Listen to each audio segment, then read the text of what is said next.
Salaam!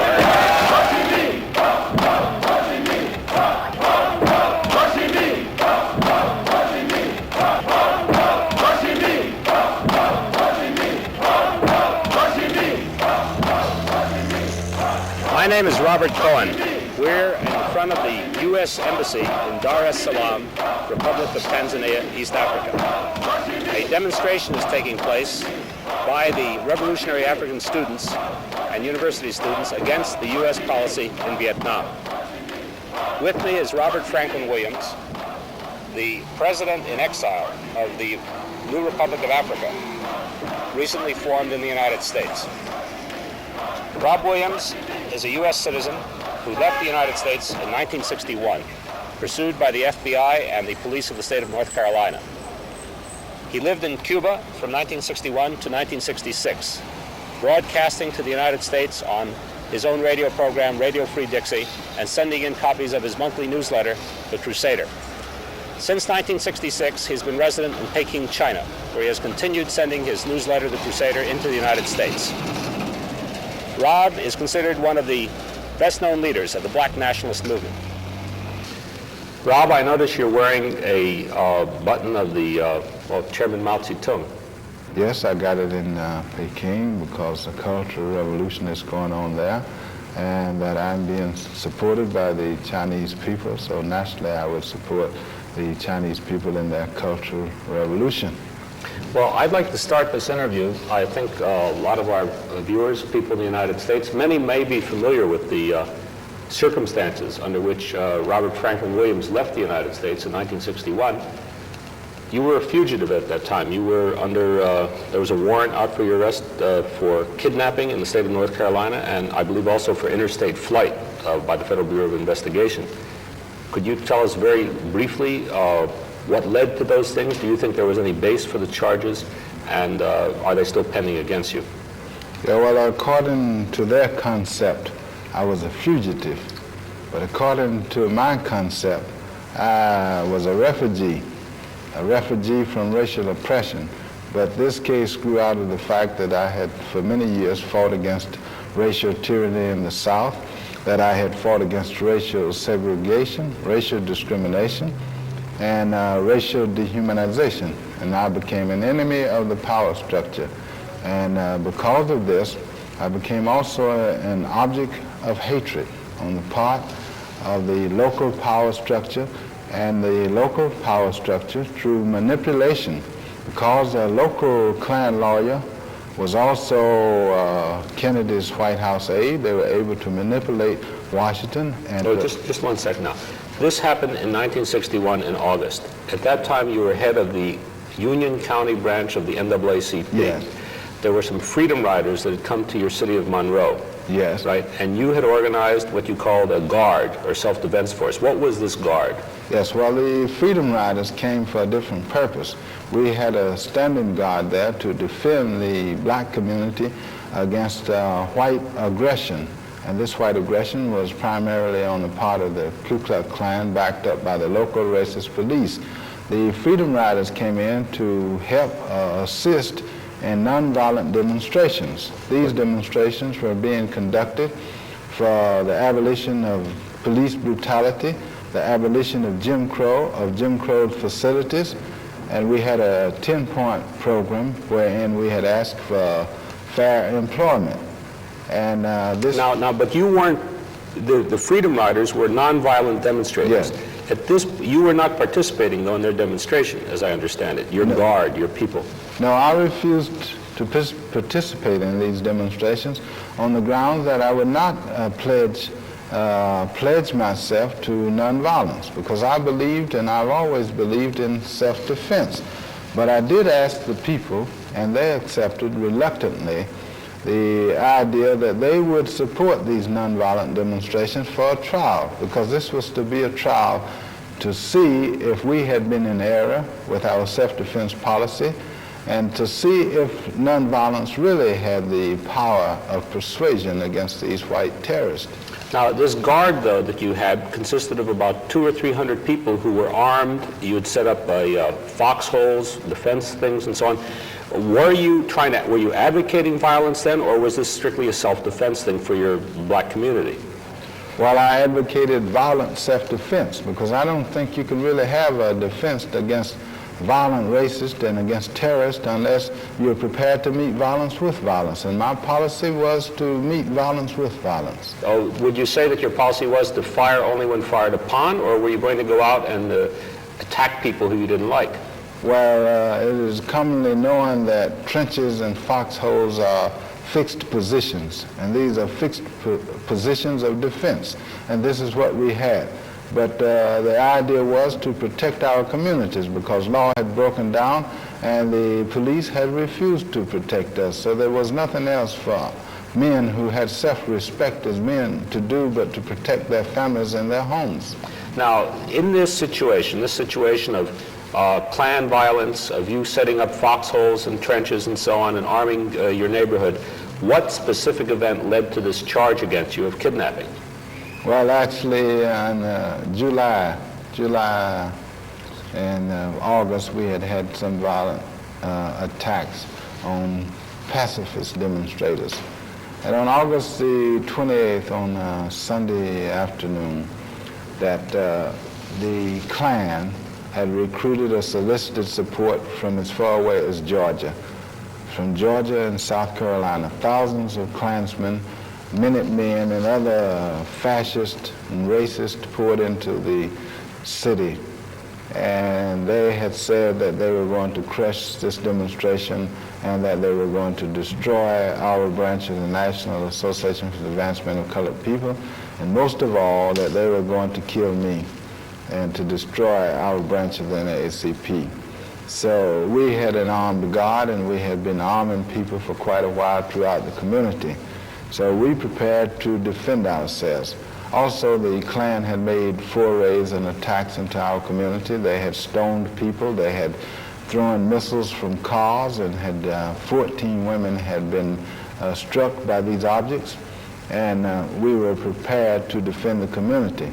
So, what specifically was the kidnapping charge based upon? The kidnapping charge was based upon the fact that some white racists who had been riding around and agitating, and they had had a banner on their car the previous day stating that this was open season on coons, that they had come into a community where many of the people had relatives who had been imprisoned and beaten openly on the streets of Monroe, and these people had come into this community, and these angry people who were about a half a block from my house had taken these people out of a car, and that they had brought them up the block in front of my house, and they had called for me to come out.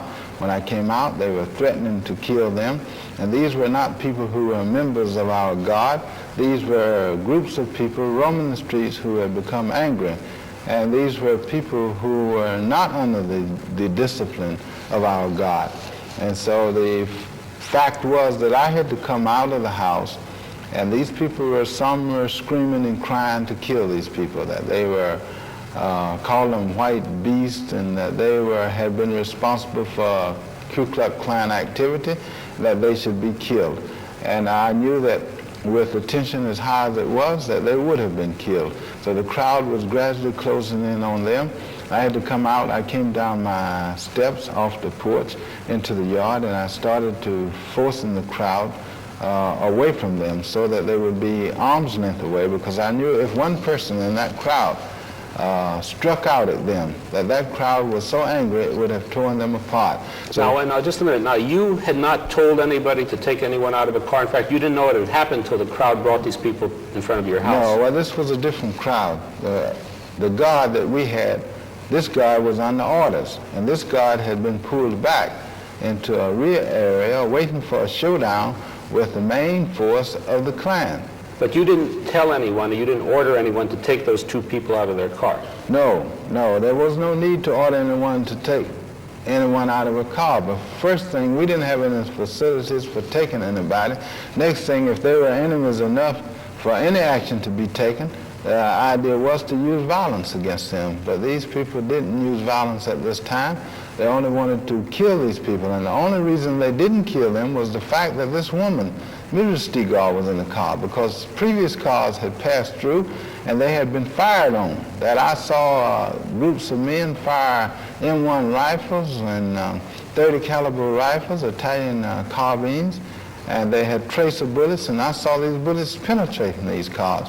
But in this case, because this woman was in this car, instead of firing on the car, that some of the people just took her out of the car and took this man out. And there was some question, some difference among the crowd as to what must be done. But now what did you have to do with all this? Well, I didn't have anything to do with it because it occurred a half block from my house, and I was in the house at that time taking care of telephone calls that were coming in from many parts of the county and all over the city of people who wanted to know what had happened to their children who were on the picket lines, and also of people volunteered to join the Guard, and they wanted to come in to fight and make an all-out war and a showdown. But now these two people were taken into your house, however. no, they weren't taken into my house. When I came out into the yard, the woman, Mrs. Stigall, said that we have been kidnapped. And I said, well, here, lady, you're not kidnapped. You're free to leave anytime you get ready. And she said, well, if you will take us out, that we will be safe. These people will let us go if you will escort us out of this block. And I told her, no, lady, I'm not going to take you out of here because I didn't bring you here, and I'm not going to take you out. And you're free to leave whenever you get ready.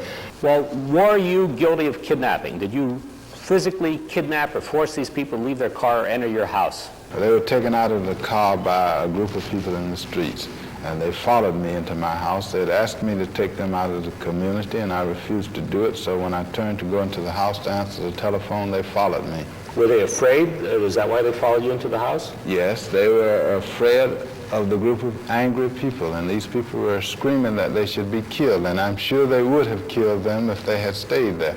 So by following you into your house, they felt they'd be safer than out with a crowd. Now, did you make them stay in your house? No, I didn't make them stay there. In fact, they wanted to stay because they had voluntarily followed me into the house, and they stayed there because they knew that that group in the streets, would have really killed them. So you personally feel that the charge that you kidnapped anybody or caused them to be kidnapped is unjust. Is that your position? Yeah, well, it's not that I feel that. I know that. I'm certain of this. Now, so why is it that you then fled Monroe that night? Well, the idea was to flee Monroe because there was no justice there, that I was leaving Monroe so that I wouldn't be in the community because we thought it was going to be a big showdown and a lot of people would be killed, and they knew that I was going to be blamed for everything there, so the local people said that I should go away for a week or two until it was over and return. Now, did you feel that your life was threatened? Is that why you left, or why? Well, I felt my life was threatened, but that wasn't why I left. The idea was that I wouldn't be on the scene and that they wouldn't be able to frame me, that anything that would happen, I wouldn't be held responsible because it would be known that I was not in the community at the time. Now, what happened to these two people that were in your house? Were they still there when you left, or had they been freed? They were still there when I left, and according to the papers, when they left, they just left themselves, and they left free. Were they harmed or what? Well, according to the testimony of the people themselves, they were not harmed. So, but you feel that that was the charge against you, that you had caused them to, you and May Mallory and these other people had caused them to be taken out of their car and into your house, and this constituted kidnapping. Well, this was their charge, but the fact is that none of the people who stopped them in the streets were indicted. That they only indicted the people they wanted to indict, and they weren't interested in any of the people. About 200 or 300 people stopped them according to their own admission. But none of the people who were indicted were in the group that stopped them. Now, who were the people who were indicted? I mean, what type of people were they? Why were they indicted? Well, one was a white freedom rider from New York, John Lowry. May Mallory was a housewife, a mother of 2 children, and 2 local fellows, Harold Reap and James Crowder. And these people were actually students. They were youth. And they were also youth leaders. So the idea was not to punish anybody for a kidnap, not to punish anybody who had stopped these people, but they had certain people they wanted to get rid of in the community. Now, what has happened to the other people, the ones that stayed in the United States, who were indicted on that kidnapping charge? Well, they are living normal lives in New York. That John Lowry is working in a bank, and I understand that he is now a junior bank official. Mae Mallory is working in a hospital and is traveling freely. In fact, she's just recently been here, and she was issued a passport to come here. That the other two youths are also living in New York, and the trial has not, since it was thrown out by the Supreme Court of North Carolina on the ground of racial discrimination and jury selection, it has not been recalled. So in other words, the original charge against you, the people who were indicted, who were captured, their conviction was thrown out by the North Carolina State Supreme Court, and they are presently, what, under indictment or what? Yes, the conviction was thrown out, but they were re-indicted. And this is more of a threat, a form of intimidation than an active case, because they were re-indicted, but none of them have been picked up to be returned to the state of North Carolina. So is it your feeling the state of North Carolina is not going to try to press this case? Well, evidently not, because they didn't press it up until this time, and they seem to be only interested in me. And this whole thing happened now more than 7 years ago. Yes, more than 7 years ago. So now, you fled, however. I heard that you were told that the sheriff was going to hang you, or your body was going to be in the town square or something, that they were directly threatening to kill you. Yes, this was the chief of police, who said that in 30 minutes, state troopers were already coming to town, and that in 30 minutes I would be hanging up in the courthouse square. Well, now, to make, I know it was a very complicated story, but in essence, you left Monroe, you got to New York and found out there was a federal warrant for your arrest for leaving the state of North Carolina. Yes. And you subsequently went to Canada as a fugitive. Yes. And then, through a roundabout means, through California and Mexico, got to Cuba. Yes. Now, you were in Cuba from 1961 up until 1966. Yes. Well, why Cuba of all places? Why to a communist country, so you could be accused of being a pro-communist propagandist instead of a real Afro-American freedom fighter just working for the equality of the American Negro people? I mean, why to Cuba? I was given political asylum in Cuba, and I was there as an exile in Cuba, and I lived there as an exile. Now, were there any particular Cuban leaders who gave you this asylum, or was it just, in general, the government there? Well, actually, this political exile was given to me under the direct orders of Fidel Castro himself. Why did he do this? Well, he did this because, first thing, I had been a friend of Cuba. I had visited there on 2 occasions before, and the fact that the Cubans were convinced that under the racist laws in the United States, and especially in the South, that it would be impossible for a black person to obtain justice. So they gave me this on the grounds that I couldn't get justice in a racist country. Now, do you feel that the Cubans were using you to make propaganda against the United States? No, I don't think they were deliberately using me, because there was some division in Cuba as to whether or not I should be allowed to enter there. And it so happened that Fidel himself took the position that I should be. And actually, he had to go against some of the party officials to reach this conclusion. So it wasn't a matter of just allowing me to be there on the grounds of propaganda. Now, you say he had to go against some of the, you mean that the Communist Party of Cuba opposed your coming to Cuba? Well, not the Communist Party as a whole, but some of the members in the party and some of the other people in Cuba, and also those who had close connections with the U.S. Communist Party, because the U.S. Communist Party was opposed to my going to Cuba, and they tried to use their influence in Cuba to prevent my entrance into Cuba. Why was the U.S. Communist Party, why do you feel they were opposed to you going to Cuba? Well, the first thing was that I didn't belong to the U.S. Communist Party, and I was considered a black nationalist, and they opposed black nationalism. So they didn't want me in Cuba because they felt that they could no longer speak for the black people in America if they really had a genuine black person from the movement who had been in struggle. And this would have taken away some of their authority in Cuba. So they didn't want me there because they felt it would be a conflict between my black nationalism and their class theory. Now, excuse me. Now, the arrival in Cuba, your arrival in Cuba, gave you certain facilities. That is to say, the Cuban government permitted you and helped you in publishing your newsletter, The Crusader, and also in making radio broadcasts to the United States on your radio station that was called Radio Free Dixie. Do you feel that giving you these facilities was more than just asylum, but in fact was helping you make propaganda for black nationalism? Well, actually, it was because the Cubans had made it plain that they support the liberation struggles of the peoples of the world, and they considered our struggle no exception. And the fact was that I had asked for this time in this program, and some of the party officials did not approve of it, and it was necessary for Fidel himself to intervene in this. And some of the party officials felt that I should be under the regular Cuban party propaganda. But Fidel Castro took the position that I was a freedom fighter from the United States, and that as a black American, that I knew more about what the propaganda should be than anybody. So his position was to leave him alone and to let him determine what he should do. Now, while you were in Cuba, your wife, Mabel, and your two boys managed to get to Cuba from the United States, and they lived there with you. Yeah. You had your own house there in Cuba, furnished by the Cuban government. Now, did you ever feel that what you were doing was in any way act of treason or unpatriotism towards your country, towards the United States of America, or had you abandoned America? Did you feel you were now a Cuban, or what? Now, I don't believe any man who lives under tyranny in a government can ever be truthfully accused of treason.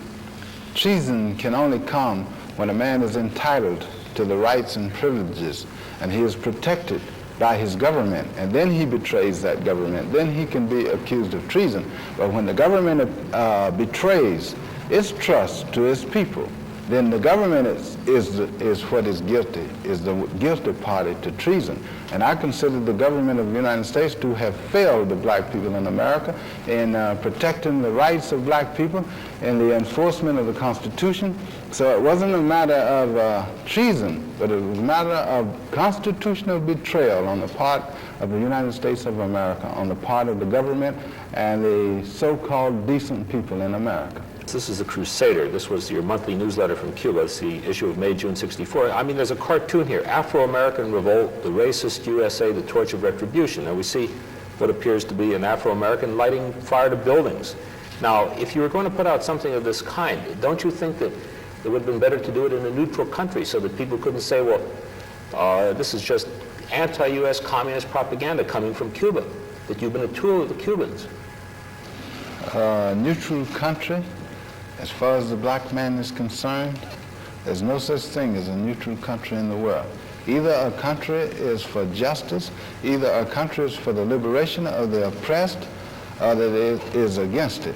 That there's no such thing as neutrality under justice. That either you got to be for justice or against it. Now, as a black man in America, I went to the countries that would accept me. Now, since I've been in Cuba and China, I've tried to go to France. I've tried to go to Sweden. I expected Sweden to be a neutral country. I expected France to be a neutral country, but I discovered that they're not neutral, that they're with the United States government. I was in Canada. I had hoped to stay in Canada. I had been there for a month, but then I discovered that the Royal Canadian Mounted Police had entered the search for me, and that the response of the United States government was seeking to return me to the racist United States. But even though the Royal Canadian Mounted Police had entered the search for you, and later on you couldn't get into France and Sweden and places like that, why did you feel it necessary to send out something that is so obviously inflammatory and an agitational pamphlet? Didn't you realize that by it coming from Cuba, even though you were publishing it yourself, that people in the United States would say this is just anti-U.S. communist propaganda? They wouldn't read what was in it. But it makes no difference what the people in the United States say. If they were concerned with justice, they would be speaking out against the racial injustice there, and it wouldn't be necessary to publish such publications as this. The fact is that I belong to an oppressed group, an oppressed class, an oppressed race, and it is my duty to agitate for the liberation of these people, for the freedom of our people, no matter what the enemy may say, no matter what impression I may give. Now, Cuba was a place that I could freely work, and person who is truly interested in justice must work from wherever he can. So I worked from Cuba. So you do not feel that your publications in any way caused the Watts or Detroit or Newark riots? No, I feel that Washington and the American people, the apathy of the American people, at least those in the power structure, actually responsible for these riots. No, that I'm a victim of those same conditions. So it is the duty, that I'm duty bound to oppose this any way that I can, by any means necessary, and to advocate a policy of elimination of these conditions. And I don't care what the cost is or what method I must use. And I'm happy to know if this method is proven successful, then I'm happy. I feel happy about it, that I am accomplishing my objective. Well, getting back to Cuba, what were conditions like for you in Cuba? You had a long interview with Che Guevara before he left Cuba, just shortly before he vanished. Why did you leave Cuba? There have been stories that you felt threatened in Cuba, that you had serious problems after being in Cuba almost 5 years. Why did you leave there? What was your situation? What did Guevara have to say to you, and why did you leave? Well, I didn't feel threatened in Cuba. Fact was that I wasn't being as effective in Cuba as I had been, as I felt that I could be.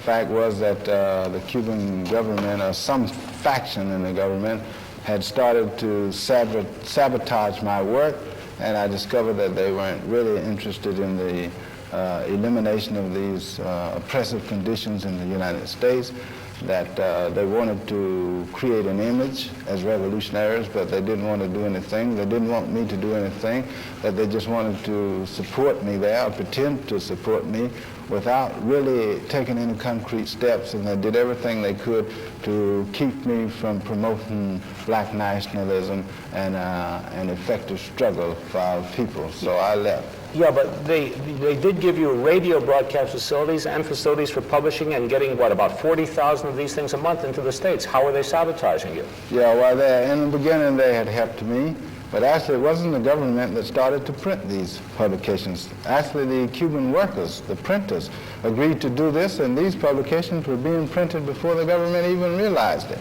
And they were even being sent into the States. But then after the government realized it, that the government did start to support this, because they saw it as a good propaganda thing. But the thing about it is the government tried more and more to patch up some differences with the United States government. More and more they started putting pressure on me. They started sabotaging. Now, they wouldn't sabotage my life there, and they supported me up until the end as an individual, but they didn't want to do anything that would arouse the antagonism of the United States government. Now, just a minute. You think that you say that the Cuban government was trying not to antagonize the U.S. government? Why was that? Yes, they were trying not to do this. Evidently, they were trying to reach some agreement on the exiles in the United States, the Cuban exiles.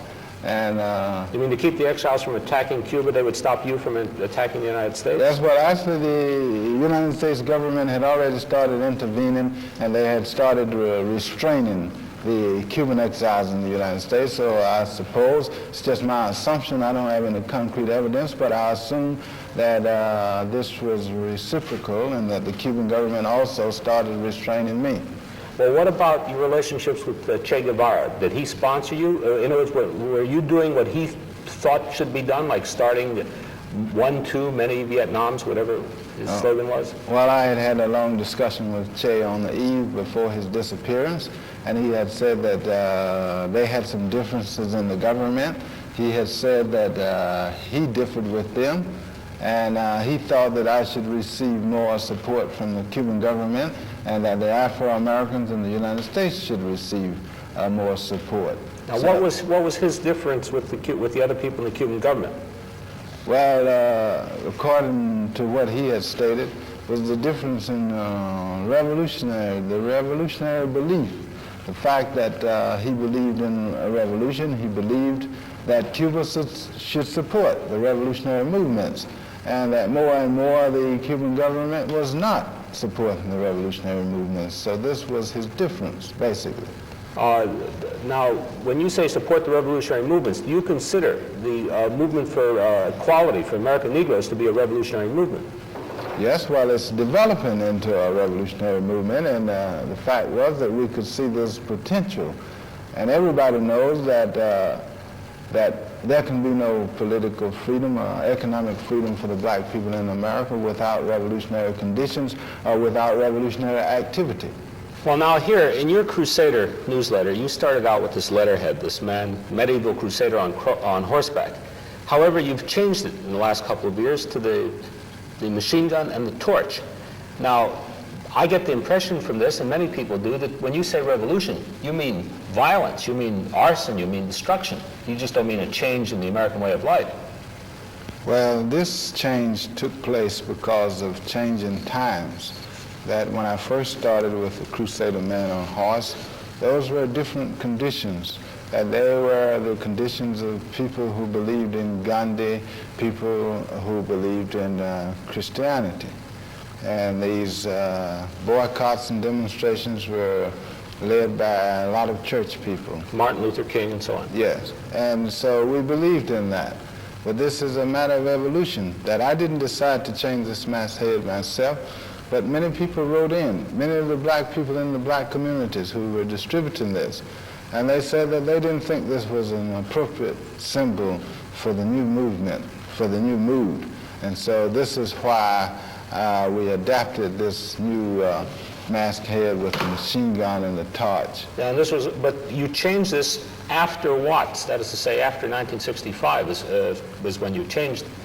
Yes, because this was the new era of the bullet, of the fire and the bullet. So it was time to change. This was no longer just a religious or philosophical crusade, but this was a new era that had entered the stage of history. Now, when you say new era, you mean that you arbitrarily decided that the bullet and the arsonist torch, the Molotov cocktail, that this was going to be the way you were going to express yourself? No, the people in the streets decided this, and they wrote to me, and they suggested, and some even demanded, that I get in step with this new tendency, because it had come, and they knew that I was with it, but they didn't think that this was giving the right image, this masthead, so I changed it. Now, when you left Cuba, was there any particular incident that forced you to leave Cuba? Were there any particular individuals who forced you to leave Cuba? There were many incidents and some certain individuals, because the Cuban people always supported me, the revolutionaries supported me, the military men supported me, but there were a few people, a few leaders around Fidel, like Comandante Vallejo, Comandante Pinera, and Osmanes and Fuegos. These people had tried to sabotage the Afro-American struggle, and they were pretending to be party people and pretending to be great leftists and Marxist-Leninists, but all the time they were sabotaging what I was doing and doing everything to make my struggle ineffective and my stay uncomfortable in Cuba. Now, when you say sabotaging, there has to be a reason for this. If you think they were trying to sabotage your work, your radio broadcast, your publishing of your newsletter, why do you think they were doing this? I think they were doing it because there had been some infiltration into the Cuban intelligence, and Pinera was also one of the intelligence officials, and he was either being misled, being fed misinformation. He was working directly for the United States and for the CIA. You think that the CIA was that deep into the Cuban government that they could surround the people, touch the people surrounding Fidel and actually stop what you were doing when he wanted it done? Well, I don't think that. I know that because I had close contact with them and I know what they were able to do. I mean, do you think the CIA did this, or was it someone else? Do you think maybe the Russians did it? Well, it appears that the CIA did it because all that was done was pro-American, and it would have benefited America more than anybody else or any other country. But it could be that it was a joint operation, or it could have been some other country. But I know that it was done because I was the victim of it.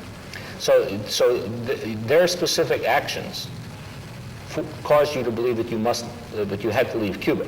Well, if I wanted to carry on my struggle for the liberation of the black people in America, if I could live true to what I believed I had to leave Cuba, but I wasn't forced out of Cuba, that I had a choice of remaining there. But I could have remained in Cuba as a socialist Uncle Tom, but I didn't see any difference in being a socialist Uncle Tom than in being an Uncle Tom in capitalist and racist America. And I'm not cut out to be an Uncle Tom no matter who is for.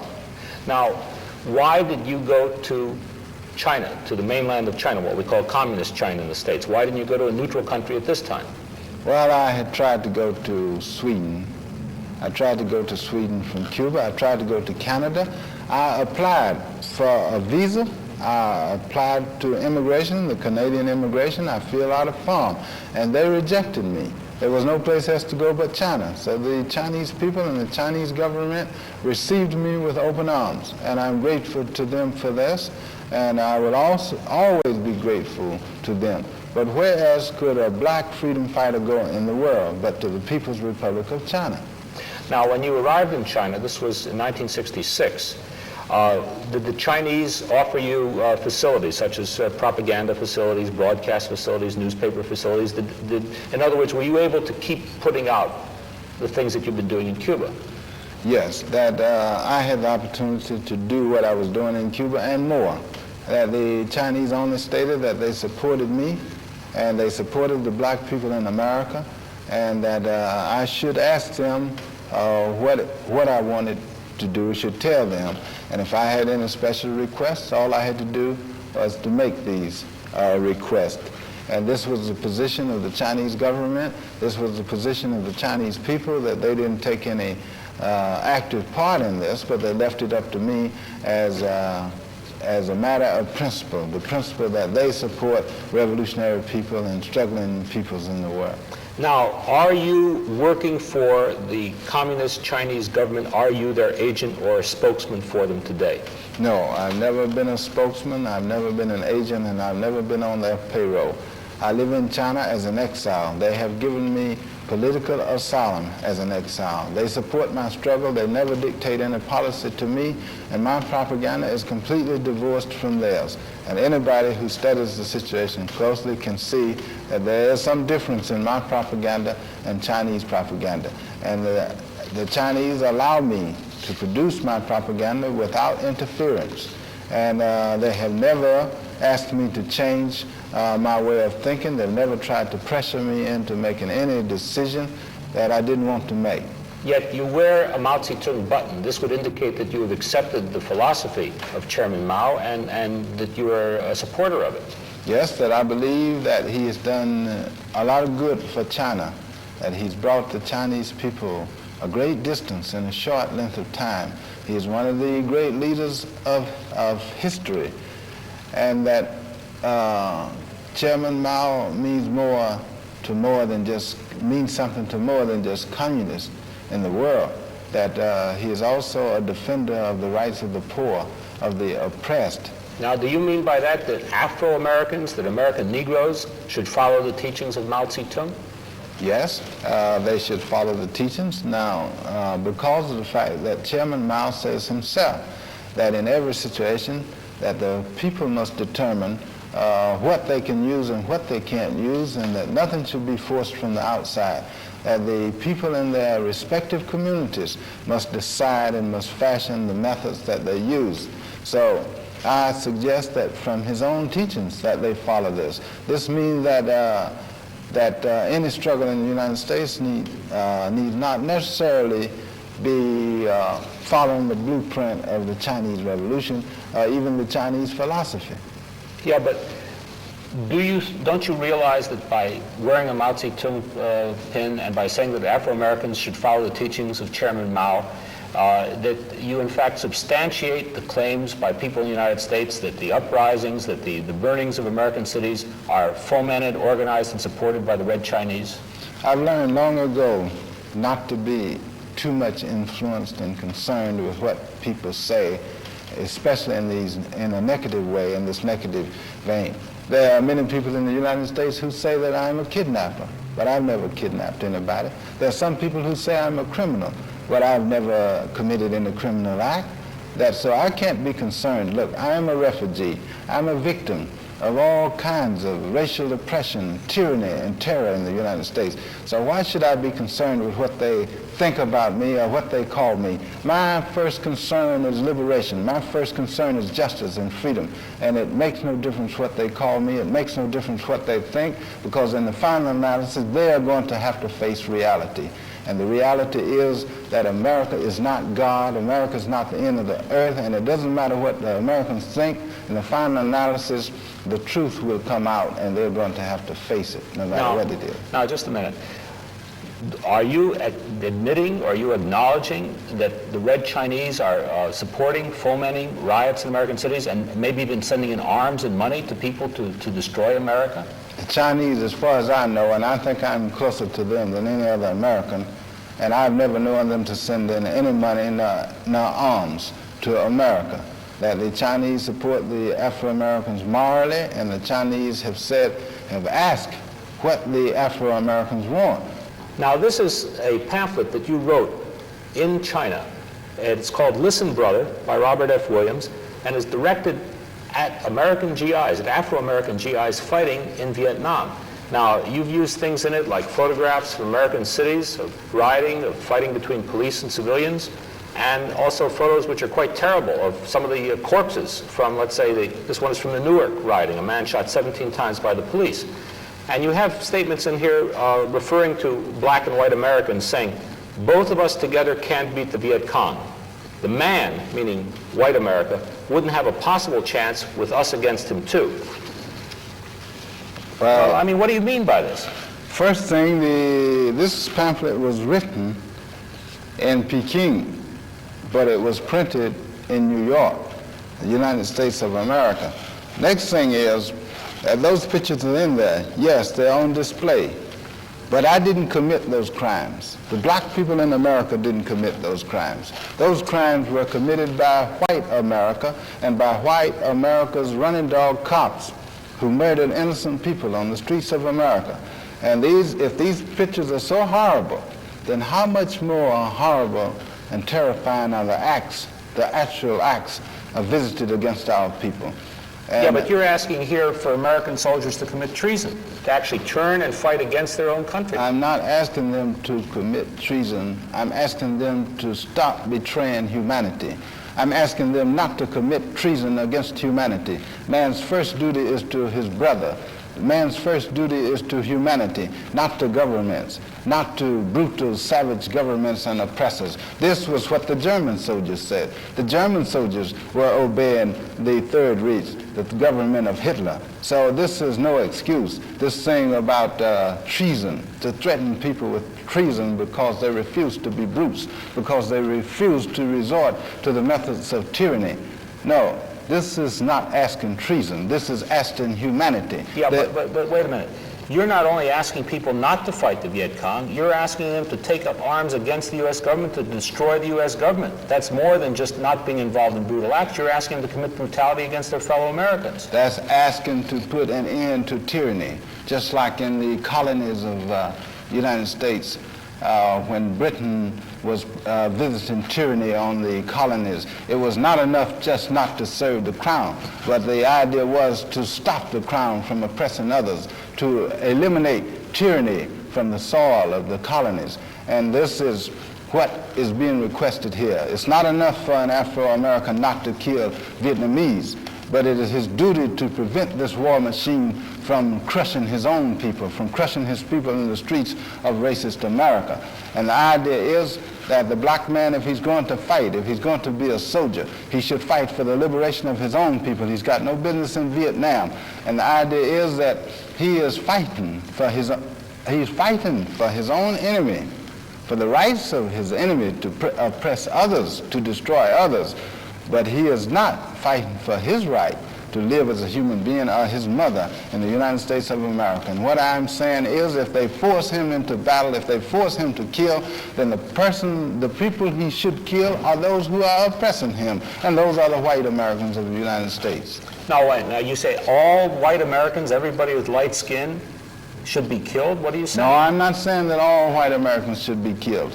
But I'm saying that those who are killing and murdering Vietnamese in cold blood, the same as they are murdering and killing black people in the streets of Washington, in the streets of Detroit, and Chicago, and Los Angeles, and San Francisco, I'm saying that they deserve to be killed by black soldiers who have gone to kill others in their name and on their behalf.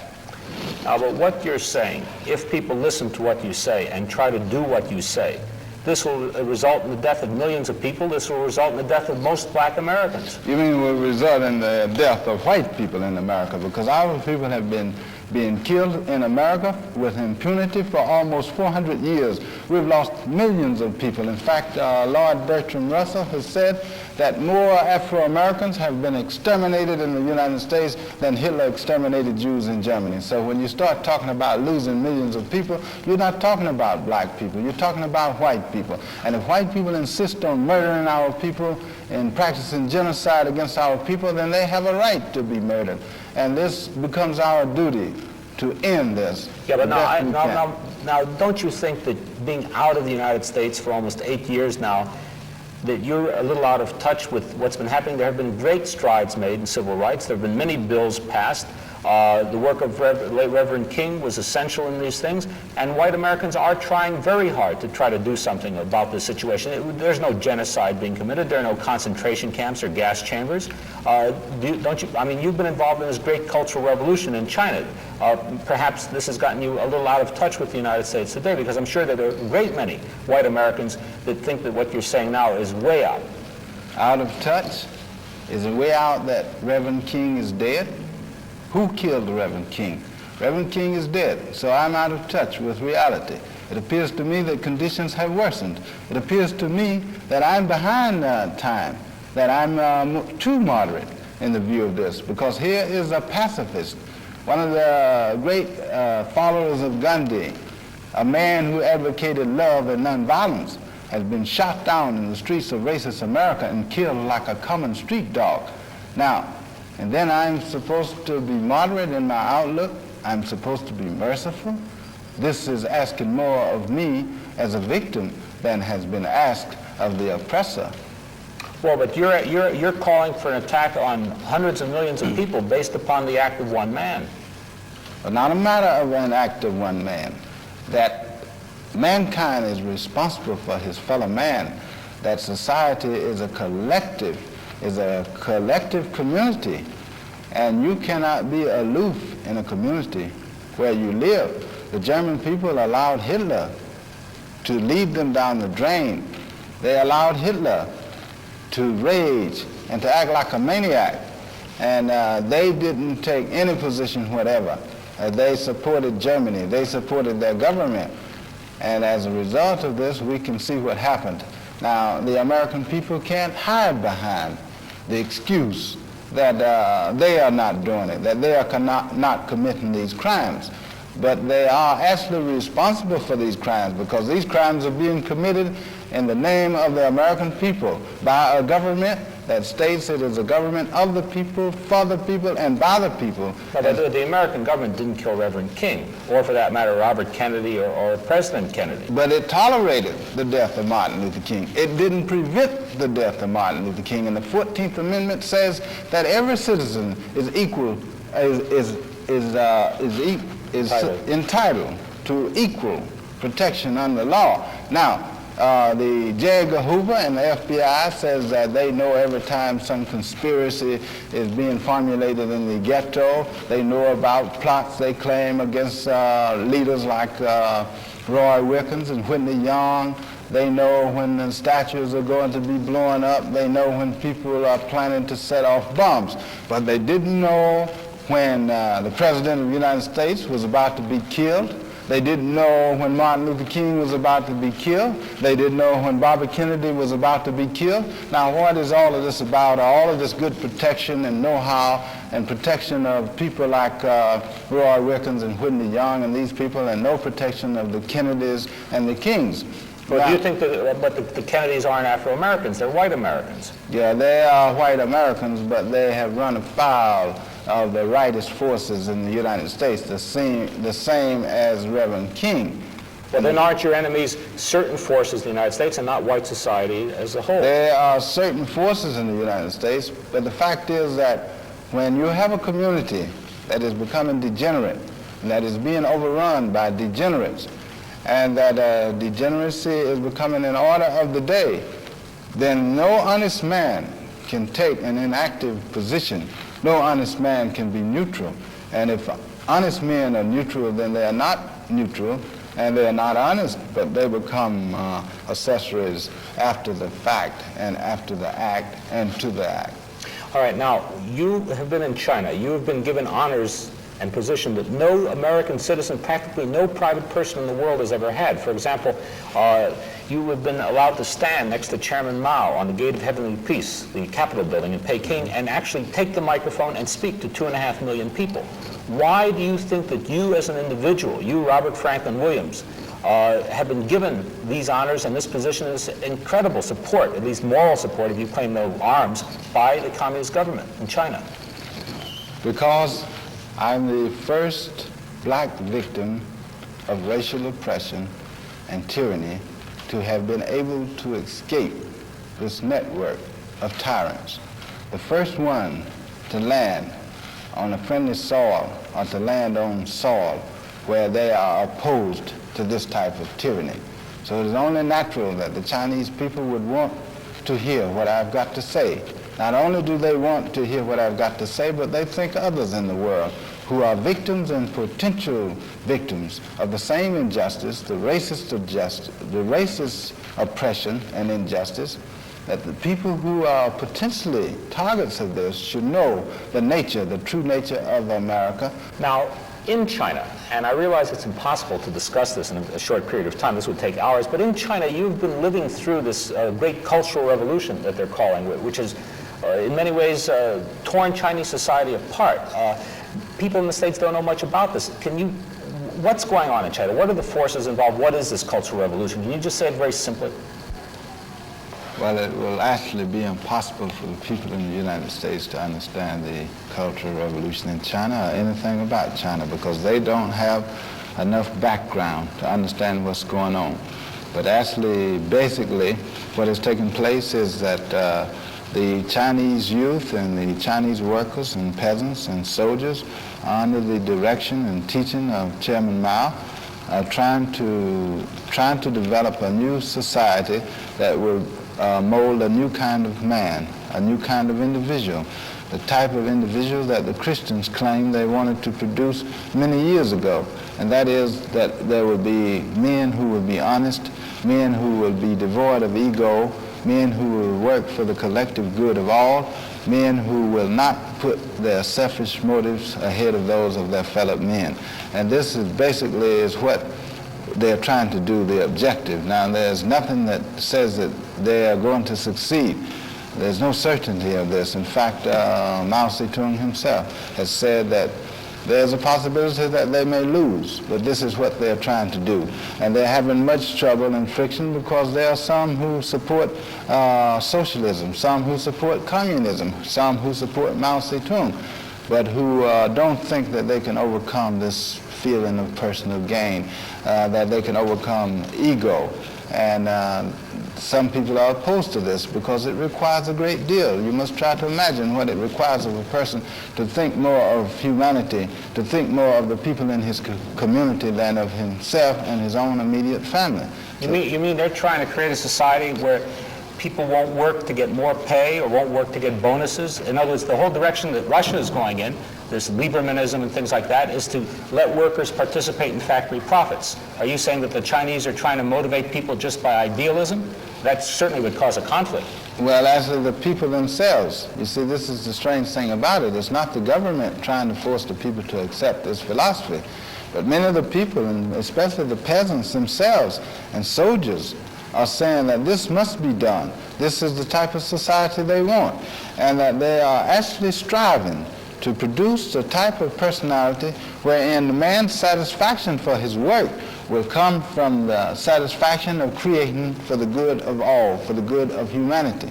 That he will derive his compensation from the fact that he knows that he is contributing to humanity. What do you see for the United States? You're an American. You still say you're an American citizen. What do you think is going to happen there in the States? Well, I think great turmoil is going to take place there. And what we've seen today is just a sample of what is developing in the world, a new attitude that there's much contempt and much hatred for America because of its imperialist attitude, because of its capitalist attitude in dealing with others, because of its racist attitude. And people in the world are beginning to get tired of this. And more they're beginning to complain. And more they're beginning to see the United States as the devil power of the earth. And not only the people outside, but our people inside, the black people, are beginning to see America as serving serving as the devil, to make life miserable for the good people of the world or the struggling peoples. So I can foresee the day when, unless America changes, and unless it changes soon, it is going to be completely destroyed. It's going to be wiped off the first face of the earth, because it is impossible for a nation to serve the devil and to do such evil to others and exist. And it was Abraham Lincoln himself who said that a nation divided among itself cannot stand, and America is divided.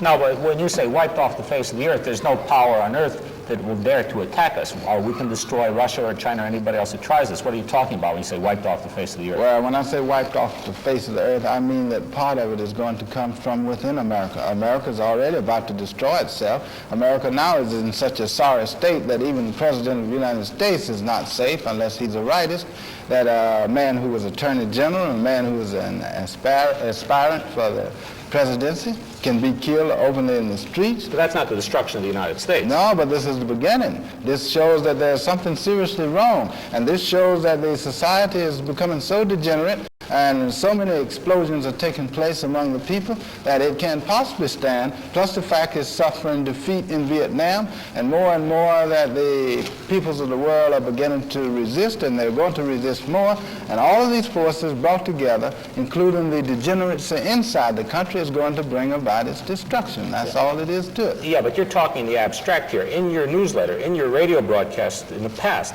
and in many statements that you've made, you've been quite specific. You've said that Afro-Americans are going to blow up American factories, dynamite Hoover Dam, destroy the railroad lines, destroy electrical power lines. You tell how to make Molotov cocktails, how to attack the police. Aren't you, in fact, advocating, preaching that Afro-Americans should try to destroy American industry and bring chaos to American cities? I'm preaching for my people the same thing that George Washington and Patrick Henry preached for their people in another time, in another day.